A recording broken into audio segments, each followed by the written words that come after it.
This one? Yeah, it's working.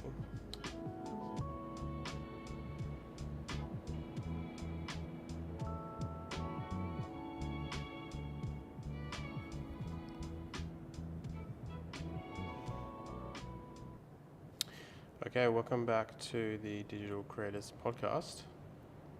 I'm your host, Harry, and I'm here with my guest, Juan, all the way from Cuba. Yeah. So, dancing for 21 years, Cuban-born Juan Carlos Osma is a soloist dancer with the West Australian Ballet and an award-winning photographer. His career in dance includes performing all over the world in stages like Melbourne Arts Centre, Sydney Opera House, Berlin Opera, the Mariinsky Theatre in Russia, and the Royal Albert Hall in London, where he performed for Her Majesty's Queen Elizabeth. He's been dancing with the West Australian Ballet for 4 years, and he's a winner of the Outstanding Performance Award in WA. As an up-and-coming photographer, he's in the top 20 Australasia by Capture magazine in the portrait category, and the top 10 in Australia by Camera House. But the big news is that he's having his first solo exhibition here at Kidogo Art House at the moment. With sold-out works and a renowned career in dance, it's my pleasure to introduce you to Mr. Juan Carlos Osma. Yes. There you go, what an intro there. So, I always like to start with the artist's story. Yeah. So, can you take us back to growing up in Cuba and how you got into dance and photography and the arts? Yes. Growing up in Cuba, I mean, that was fun times. I remember so many details. First of all, I always liked to dance, perform, let's say. There was this popular band in Cuba. It was all guys, and they used to drive all the girls crazy. So I always think I want to be, part of this band. And they used to sing this song, flirting with the girls and talking about like getting girls and all of this. And me and my colleagues at the school, we used to sing and learn the lyrics and write them down and sing this song with fake microphones and dance, at the school. So all of this was always part of my childhood, and like salsa, cha-cha, and all of this popular dance in Cuban tradition. And yes, my mom, my dad, they always like, man, relax. Like, you want to do some karate or something, like you have too much energy. And I was like, okay, karate maybe. And I remember I did one lesson of karate. And am I saying it right? Karate? Yeah.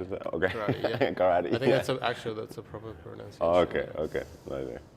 And I was there, and I was like, all these guys and like fighting and stuff. I was like, I don't want to be here, so I pretty much quit that. And then my dad is like, so you want to be a dancer, and I'm like, yeah, I want to be a dancer.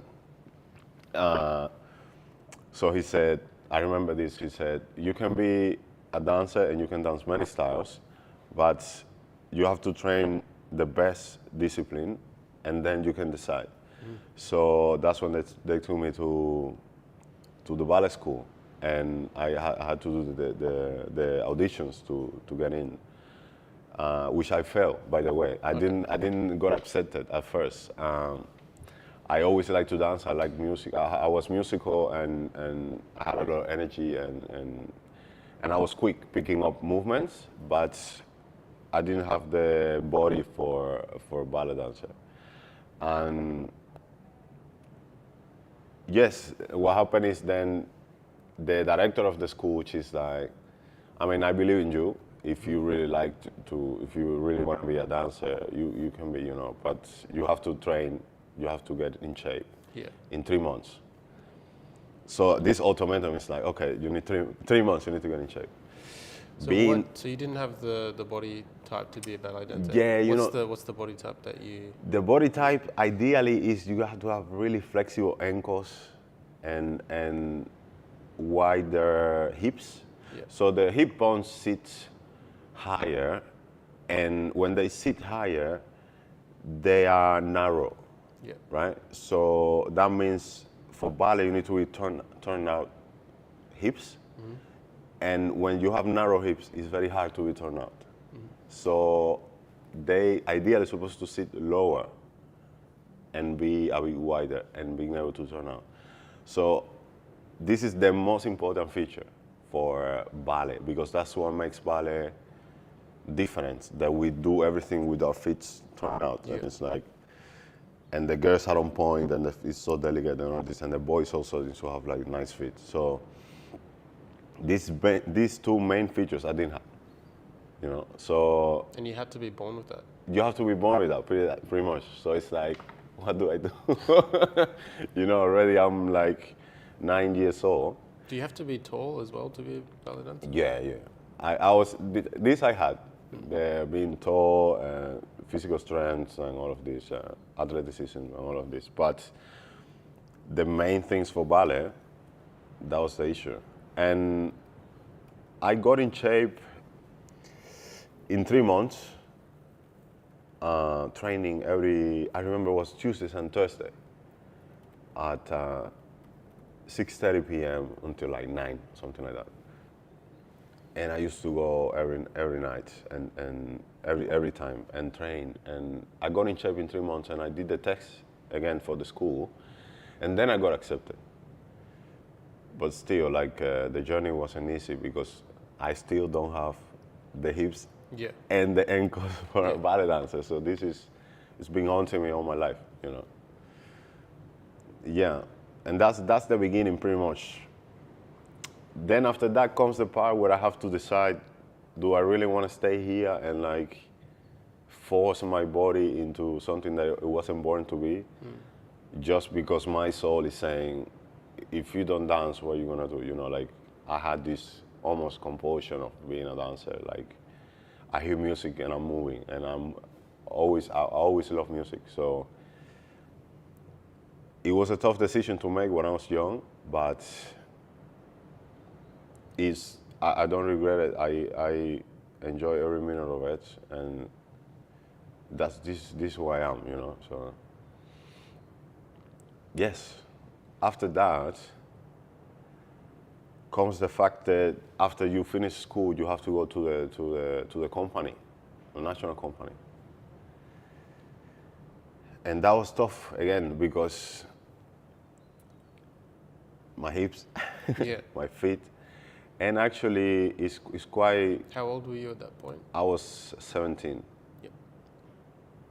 And my class, we were 13 guys, and almost, I think, 9, we were dark skinned. So now in ballet is from the 14th century, so it's like from the French court, you know, so it's like, black skin is like not a thing, you know, it's not ideal. Even in Cuba? Yes, even in Cuba. And so we've already been breaking a few rules by being in school and like being good, you know. So that was another tough moment. And I remember as a group, we got together and we talk. We were like, guys, what are we gonna do? Like, are we gonna go into another ballet company, or are we gonna keep pretending like this is, you know, or are we gonna maybe take another direction, learn other stuff, and maybe see what life brings to us? And we did the second, and this is when we started growing for real, because then we went deep into learning contemporary dance, Afro-Cuban folklore, more traditional, more popular dance, more jazz, tap, hip-hop, gymnastics, acting, all of this, we put it together. And me and a couple of colleagues, we started doing movies and musicals. And then we ran into this show that is called Ballet Revolution. And it's still running to today. It's been running for over 10 years. And in 2011, we started touring with this show the whole world. Wow. And this is what I started actually dancing all around the world. And this is ballet. This is ballet and commercial. So it's like a mix. We were a representative of the ballet, and we have some other dancers doing more contemporary, more hip hop. But because we knew the other disciplines, Yeah. we could dance with them and by ourselves. So we could do the ballet, we can do the other things. Okay. And that helped us a lot, because then we pretty much like the stars, you know. So it was very gratifying to be able to say, okay, I'm a ballet graduated, but I can do all of this.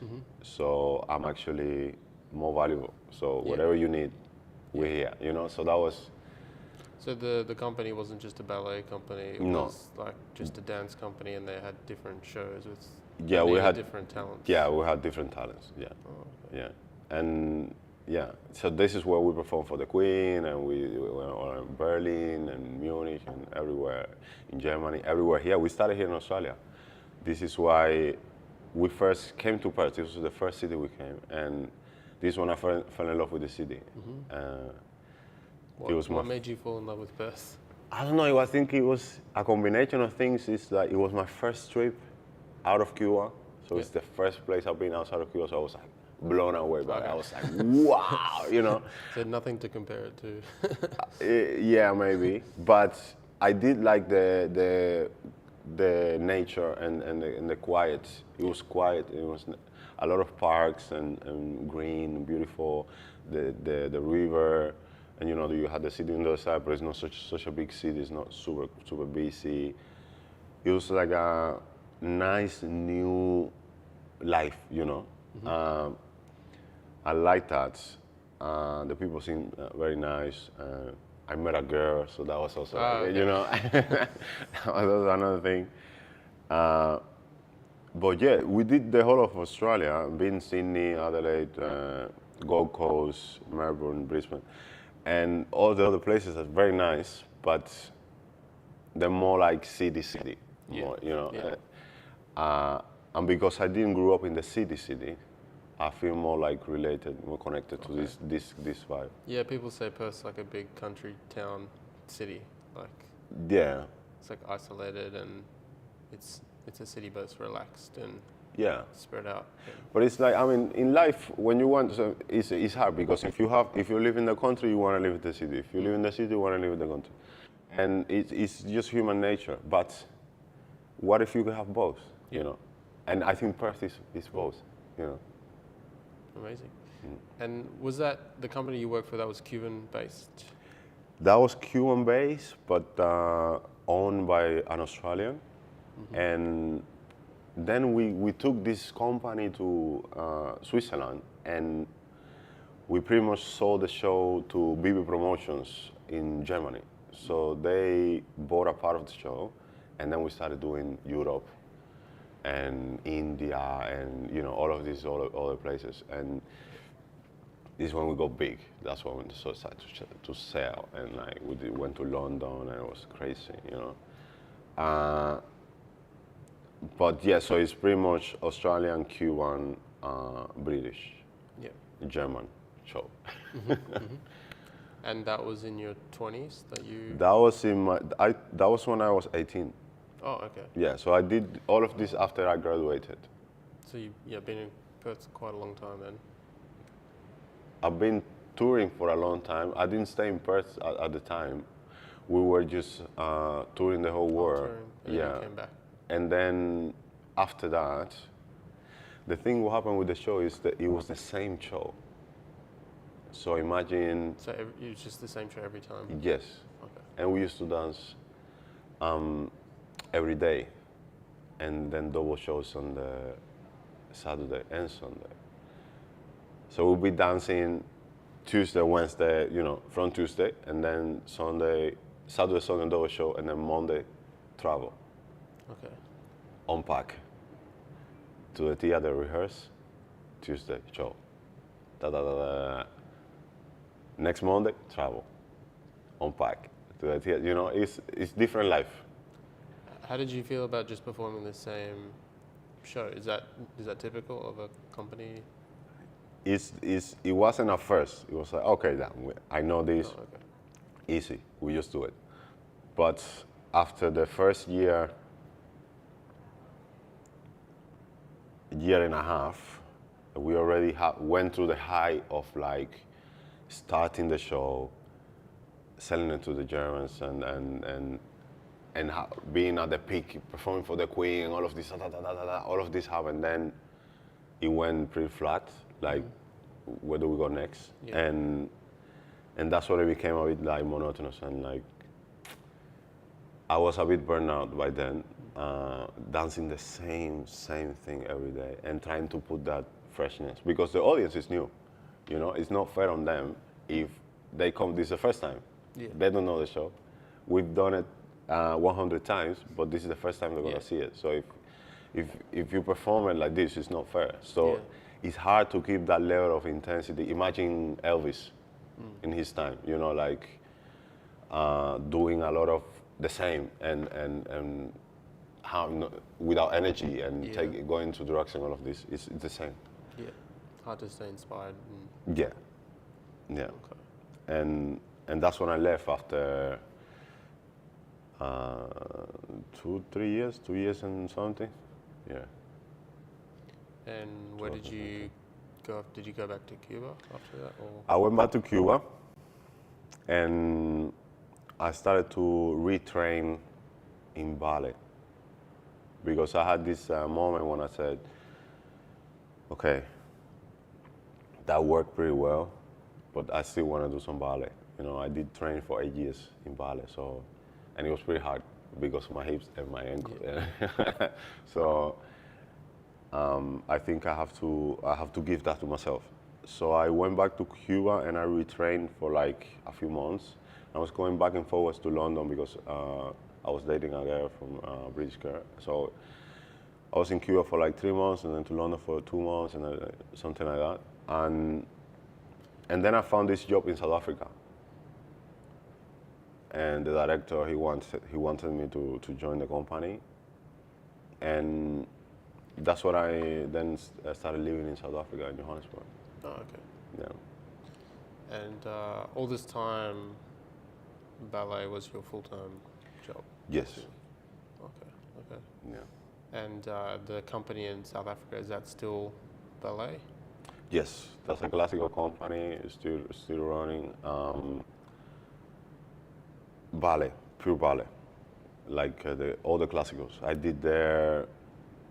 After a year, I was promoted to principal, and I did all the leads, all the classical roles, and that's why I was like, okay, I'm actually doing ballet. Yeah. So it is possible, you know. After all of this struggle, that was a good moment of my life. It's like doing all of that, all of the dreams, you know. Ballets like La Bayadere, Swan Lake, Giselle. All under the South African company? Yes, with them. All of this. And just sort of a question about the performances. Do you have to own the rights to do Swan Lake and all that, or you can just... The companies, what they have is they have their own versions of the ballet. I am not aware of how the right things work, but pretty much every company have their version of the big classicals. Okay. And yeah, that's how it works, I guess. And were you traveling the world with the South African company as well? With the South African company, I went to China. That was the first time I went to China. And I mean, all over Africa, we did some works, but China was big because we went to I remember going to the wall, and I was amazing. I was like, I cannot believe I'm standing in the Great Wall of China, Oh, wow. one of the 7 wonders of the world, you know, thanks to ballet, pretty much. And it's really, it's very difficult, the Great Wall, because the steps are so like uneven, and so like there's no rails, and it's like... Hard work? It was hard, yeah, it was hard. But this is beautiful, it's beautiful. So you could kind of travel, explore the countries, and Yeah, there were... I guess that's the dream for Yeah. a creative person. Yeah, yeah, and learn, you know, the lifestyles and all of this. But in China, when you go as a tourist, they make sure that you see the best. Yeah. So they treat you like a king, pretty much. Oh wow, cool. And they like feed you and this and that. This is a hotel and this and that. And we take this is the bus and we take the bus and and, you know. So Were you in Shanghai or? we went to Shenzhen, then we went to Shanghai, then we went to Beijing. Oh, so you actually toured. Yeah, China or something yeah. like that? And we went to Wanzhou. Yeah. Okay, and were you, like, you know, surely with all this travel, you had a camera with you, and Yes, I mean I always had a camera, even from before, from Ballet Revolution, and all of my time in Johannesburg, South Africa. I always had a camera. I always documented, the beginning of blogging. Oh, okay. The beginning of blogging, I was always there. I was like, okay, oh, here we are. This is. Yeah. Where are we? You know, with my girl or with my friends. You know, Like where are we? You know, and they're videos like, oh, or here, photos da. or Videos, yeah, videos? yeah, videos. So did you have a YouTube channel or? No idea how. I didn't know that was a thing. I was just doing it for. Just recording it. And saying yeah, it? yeah. Oh, cool. So I got videos from all of that time. Oh, okay. Yeah. And you were also taking photos, like documentary style photos, Yes. or were you? Yes. Oh, okay. A few photos here and there, but photography didn't come serious until I was here, and during COVID, that was when it really hit. Because I guess we all went through this moment of what are we gonna do with our life, you know? Yeah, because I guess the no ballet shows were on. Yeah. So what were you doing at that time? Yeah, we used training at home Yeah. and nothing, you know? Yeah. It was a time to reflect, I guess, to think as a planet, you know, to think and be present, I guess. But at the same time, a lot of things happen, a lot of creativity flourished out of this, you know, a pandemic. So, and one of them was my love for photography and digital creation, you know. So this is where I decided to study photography and not just take photos or make videos, you know, like to study actually to know how to do it properly. And yeah, here we are now, you know. I have an exhibition. It's like a dream come true again, and yeah, man. So you originally, it's crazy. did you, like, when did you first sort of pick up a camera and start playing with it? Was it just because you wanted to document your ballet journey and record videos first, or was it when you were young and yeah, or? The first time I picked up a camera, I was, I think, 5, and I actually have a picture of me. I show you. I have a picture of me. I have a picture of me with a toy camera, and my dad took a picture of me with the camera. So it looks like I took. If you text it to me, I can put it up here. Yes, this picture is crazy. And then I was talking to my mom. I was like, "Do you remember that picture?" And she said, "Yeah." Or airdrop. Or This one. Is your airdrop on? Yeah. Yeah.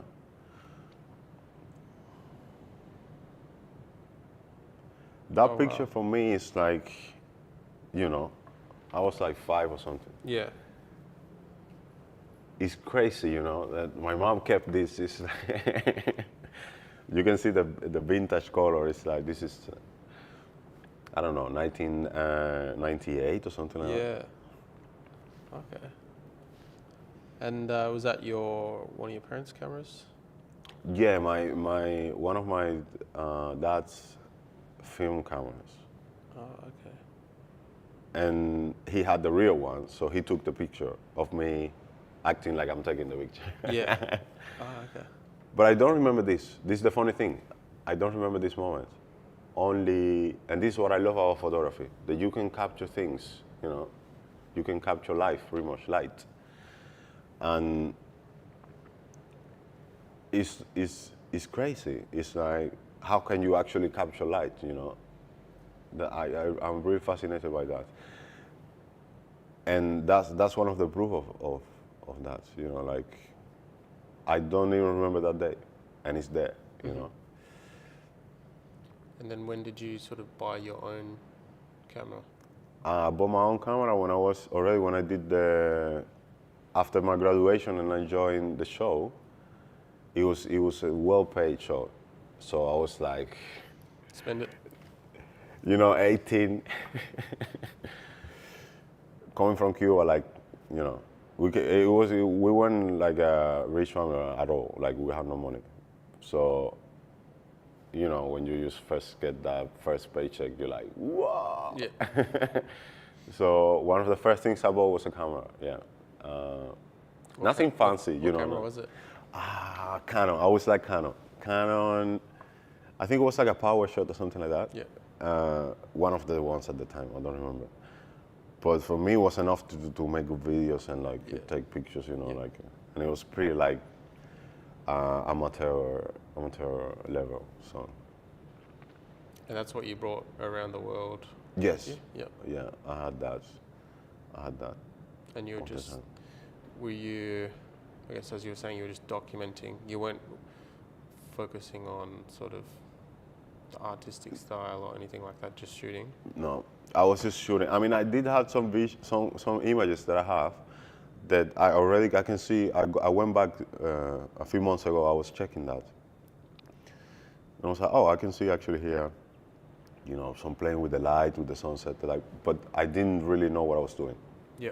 But I could see like my vision already there, and I always like black and white and all of this. So I guess it was there, but that wasn't my focus. For me, it was more about like documenting and like coming from this idea of, you know, all of these images of me that I don't remember that were taken, and I guess coming from that, I wanted just to have memories of everything that I was doing and just document to show, I don't know, my family or like, yeah. Okay, and then you were saying during COVID, was that when you were really experimenting more with shooting photos, like focusing on the photography and learning more? So what was your process through that time to getting to kind of this sort of stage, like your works? It's been, the process was, for me was, okay, just learn technicalities and then just have fun. So I didn't plan this at first. Yeah. For me, it was just like, okay, you know, like, let me actually just learn this and see how good, you know, I can get. And I started on my garden and taking pictures of flowers and, you know, still life and all of that. And just learning the lights and then birds and movement, you know, because they move. So it's like movement shots and like the speed and all of this. And then after the lockdown, we went back to the company. So I think naturally I took that into the company, and I started then photographing my colleagues and rehearsals and all of this. So it kind of happened naturally, and then I think I was like, yeah, I love, you know, ballerinas. They look beautiful. So I was like, still a picture of ballerinas, you know, and the guys also when they jump is amazing. And so I started with that.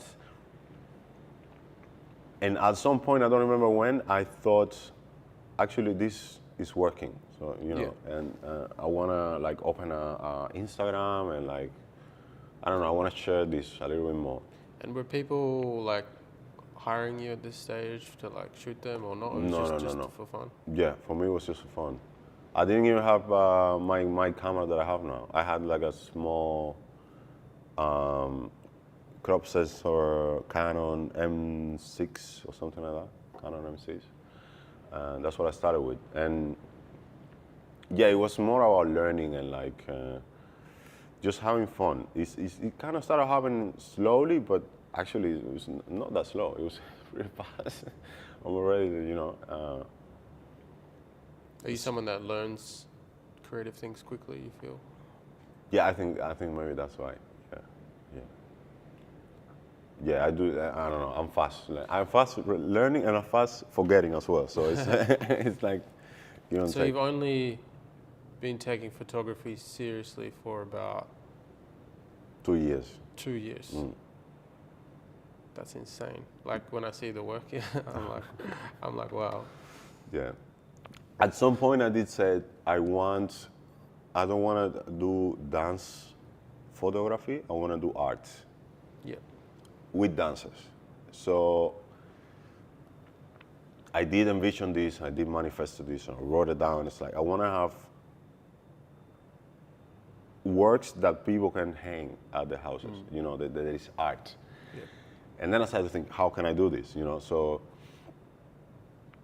yeah, that's why maybe. Because also, I had no pressure. I guess that's also something else. When you're a full-time photographer, you rely on this to live, to make a living. I guess you have to make money. So it's easy to go to weddings or to go to, you know, industries that pay. Yeah. Sports, food, all of this. So because I don't have this. I'm a full-time professional dancer. That's my main income. So for me, it's just like I can just experiment with this, Yeah. you know. And I guess that taking that pressure off is what made it easier.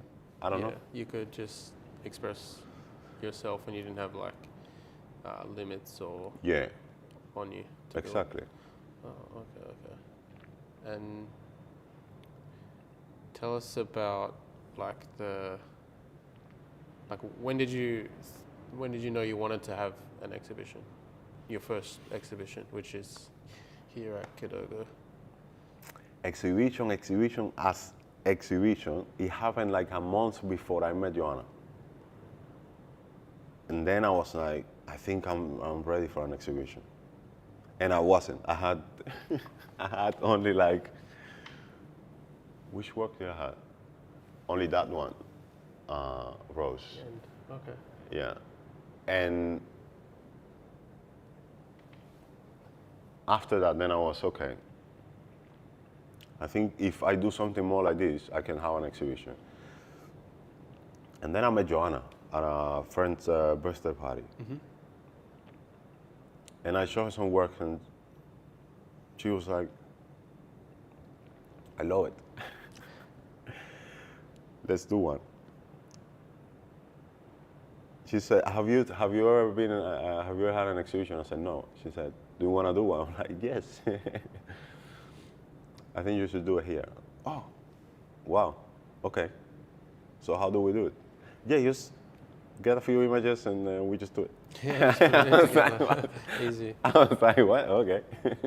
So you kind of had some like really great images that you were drawn to, and you wanted to create a series that were like similar to a similar style to that one. Yeah.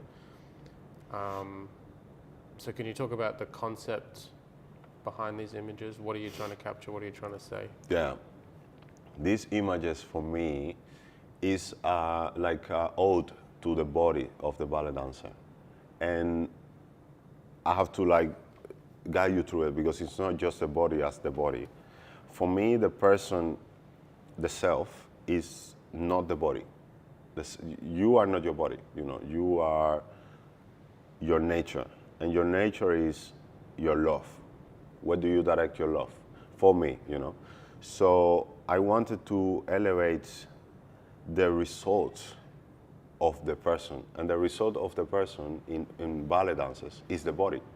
Because it depends how much you love your craft and how much you dedicate yourself to it, how good or how beautiful your body will look, you know?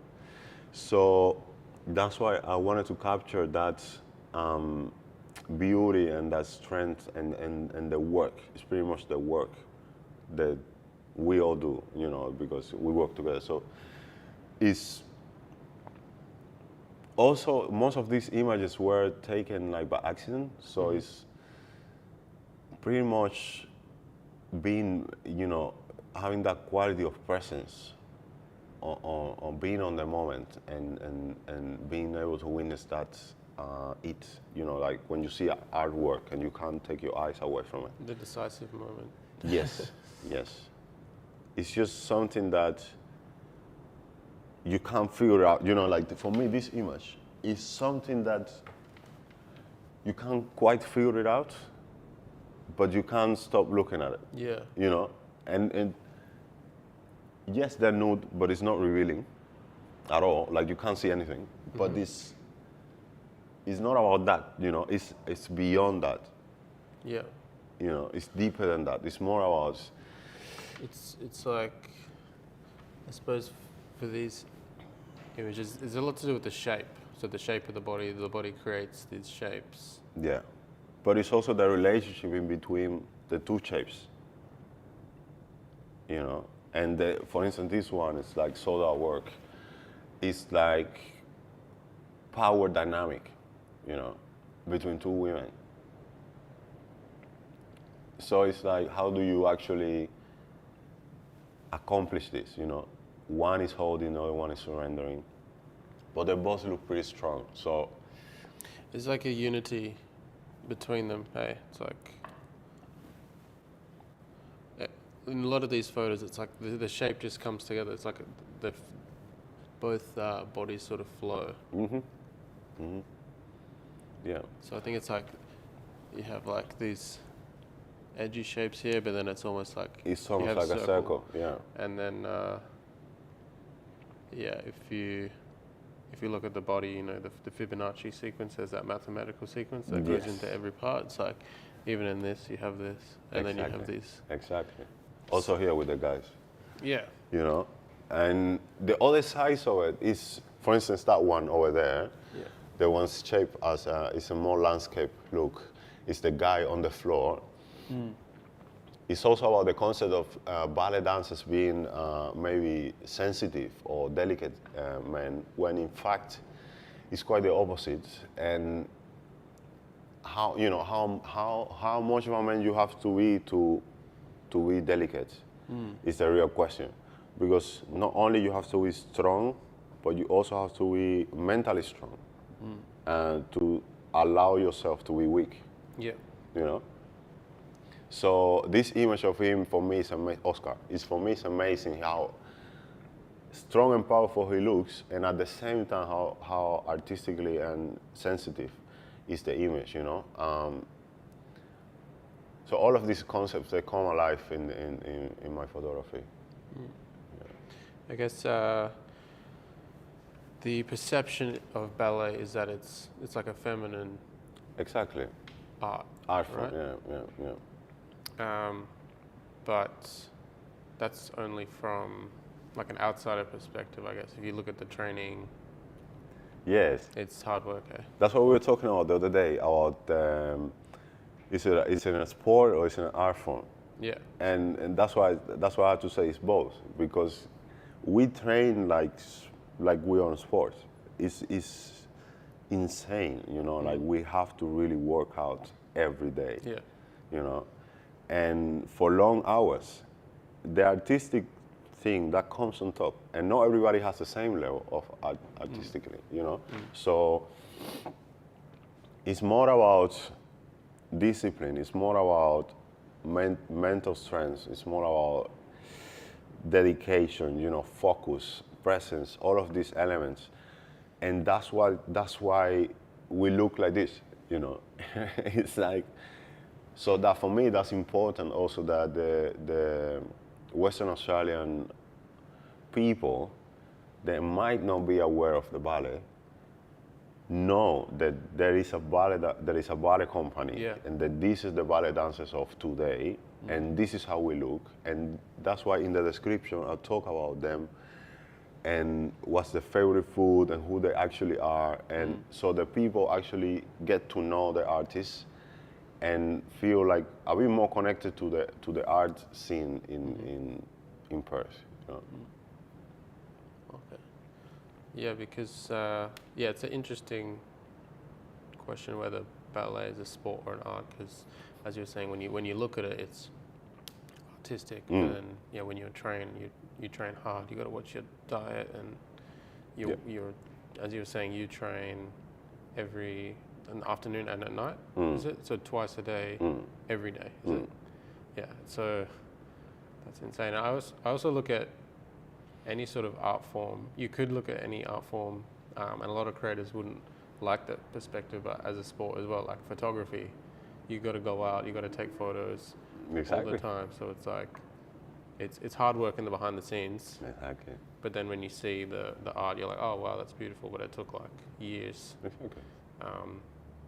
And yeah, again, with photography, it looks sort of easy. You're just pushing a button, but it's also like, how did you get to the point to push the button and all that? I mean, there's so much technicality behind that moment of pushing the button. People don't understand, so it's like it's hard to maybe to appreciate. But this, you got to control the lights, and that's something hard to do because lights, water, air. These are natural elements. We can't really control them. You know, that's an illusion. But that's the hard part. That's why we train. That's why we study. That's why photography takes years to master. Even after you study, you graduate. It doesn't matter if you have a certificate. Only like maybe 10 years after that is that you're actually a master of photography. So it's like, it's not just pushing the button. It's actually controlling the lights and shaping the lights and elevating or hiding or, like this image. What are you seeing? What am I showing? What am I hiding? Like all of that takes time.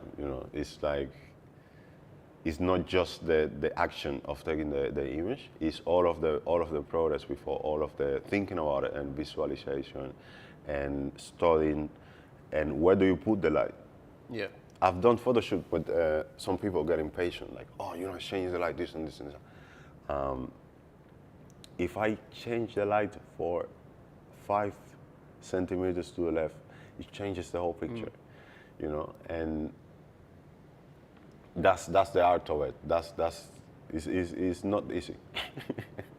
So what was your creative process behind developing these images? Like, can you talk about the placement of the lighting and why you photographed it the way you did?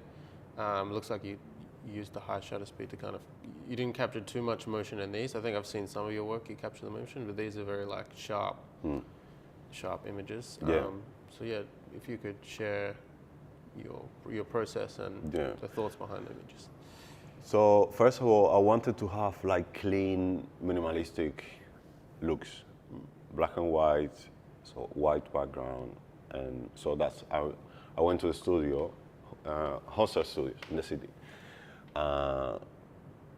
There, I bring my own lights, and what I try to always do is to have the lights from above the dancer, any direction. For me, it's not important the direction. I usually light from the right, but when I light from the left, it's also beautiful. So I don't mind. For me, the only thing is above the dancer. It gives that little bit of stage look, and then from there, I just take it from there. So it depends also of the body of the dancer. Some bodies look better with a lot of lights. You look sharper, you want to like pump it. And some other bodies, you gotta make it softer, or you gotta diffuse it a little bit from the other side, and yeah. And with the light from above, did you have a flash from above, or did you reflect it from the ceiling? Or? No, I had a bounce umbrella. Oh, okay. Yeah. So you had it quite high up? Yeah. And then you shot. Okay. You must have had it from the outside shooting in, because there's that contrast between the white background and you've got the shadows. Yeah. Yeah. Yeah. Okay, because that having that contrast must have been quite important for showing the shapes and the muscle. But and I also like backlighting a little bit. So sometimes it's behind the dancers. Yeah. Yeah, I think these ones mostly they're all with the white background. Hey. Yeah. But this backlight. Okay, so these are backlight. Okay. And what was the editing process as well? What were you trying to emphasize?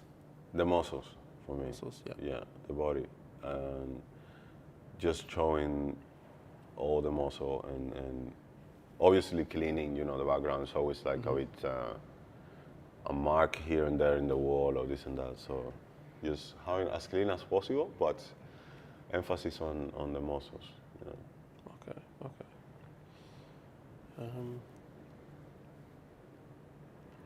And were each of these shots completely planned? Like No. were you you have an idea of the shot, or were you just going in there and maybe they're performing one sort of thing, and maybe you're in there as well practicing? Yeah. And This is what I take time. I have some clients. They want to do creative images, sort of like this. And I said, guys, if you want to have like creative images that are unique, yeah, we need more than 2 hours. yeah, Because creativity is not something that you switch on and off, you know. And it's easy to go to Pinterest and find an image and do, let's do this one. But you know, I like to actually create something that is yours and mine on the moment. So for that, I need to know you. I need to know what you like to do. What are your fears? Maybe you have something in your body you don't like to show. You know, all of these things. And then from there, we take it. And what are your possibilities? What can you do with your body? What's extreme about you? What's not? All of that. And then we create, you know. So it's a few of them were planned, but most of them were not. They were not. They were like, so let's just find an inspiration, or let's just see what suits you, or you know what we want to say, and I'm actually going more and more into that direction for my next exhibition. I want to actually go more and more in that direction. yeah. You know. I think it you create much more meaningful images when you go in there and you're not trying to construct something. You're kind of like you're kind of feeling what you're looking at, and you're playing around and you're kind of directing, rather than if you have something in your mind and you're just like, this is what it's got to look like, and then it's not. It doesn't work as well. Yeah, I think it's the worst feeling is when something doesn't match your expectations. So I always like to delete expectations. You know, like I have no expectations. I just go into it and we create. We are present. For me, that's the major element in life and in art and in love and in everything is presence. If we are present, everything is good. And you can see happiness. People want to be happy. I want to be happy. What are you thinking about? Oh, I'm thinking about, tomorrow. But you're not going to be happy if you're thinking about tomorrow. You're going to be happy if you think about now, if you think about today. Like, this is a great moment. We're having this podcast. We're having a great conversation. You know, we're talking about art. We're talking about life. It's a great moment. Life is good right now, you know. So when I create, I like that. I like to be present with the artists and we are all sharing something. And it's a great day, you know. There's stories behind and there's what we were talking about and something memorable about it, and it makes the images even more special. You know? Yeah, there's something about that, the concept of being present to the moment, because I think the best works when you look at them, it's almost like it brings you into the present, and that's sort of what you're looking for. Yes. Yeah, like for these images or amazing images, it just makes you pause and like Yes. You stop thinking. You're just like, yes, exactly. Exactly. You get me, man. That's yeah. And what was the most enjoyable process about photographing this series? Man, when I saw them, because I do images, pretty much every weekend. So that's fun. When you get something that is art, you know, for me, I know as soon as I take it, and I'm like, this is going into a gallery, you know, like this is art right here. And, you know, dancers were like so self-aware and all of this, like, oh no, but I look strange, oh no, I look like this, I look like that. And I always have to like step up and say, guys, trust me. This is the one, you know, we don't have to do it again. So that's one of those moments. And the other moment for me that was new was having them printed out.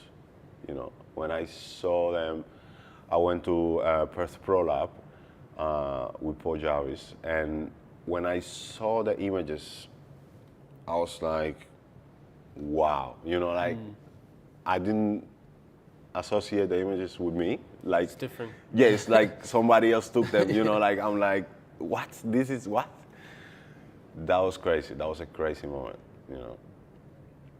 Yeah, it's totally different when like images digitally and then when you see them actually real. Yeah. And Yeah, like you can actually touch them and like, I don't know, it's just crazy. And the opening event was also amazing, you know, like I've never done something like that. Like also the way we did it is we had the images cover. So we had the people coming in, we did the speeches, and then I did a live photo shoot with some dancers from the ballet. Cool. Yeah, and which actually the images from that live photo shoot I'm gonna reveal on the closing event, the 17th of September. Okay, cool. So after the live photo shoot, then I said, okay, now I'm gonna show you what I've done, and I start unveiling like one by one, you know, all of these images. And the reaction, you know, having the people like really like following and like, wow, you know, being actually like amazed by them, and like some collectors buying, and like that was crazy, you know, like I don't know, I didn't expect, you know, I didn't. You just You know, I just wanted to share. I just wanted to, you know, and I don't know, it all came because Joanna said, okay, let's do an exhibition, you know. I said, yes, I want to do an exhibition. But I wasn't thinking like, okay, I'm selling, you know, I want to sell, you know. Yeah. I was thinking about like just showing, you know, and all of a sudden it's this whole big thing, and yeah. Amazing. Yeah, that's why I think it's so important to have kind of a network of creative people maybe helping each other and like supporting each other's work and sharing ideas. Yeah. Can you talk about like, is there a parallel between the art of ballet and photography? Like, is there a way you're sort of thinking about photography that relates to how you're performing ballet or something like that? Is there any parallels there?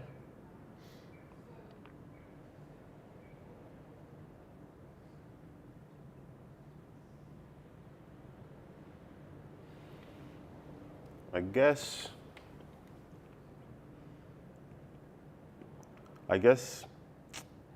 not entirely, because so the two of them are creative outlets, right? The only difference it's a big difference, is that here it is my creative vision, and at the company is their creative vision. Okay.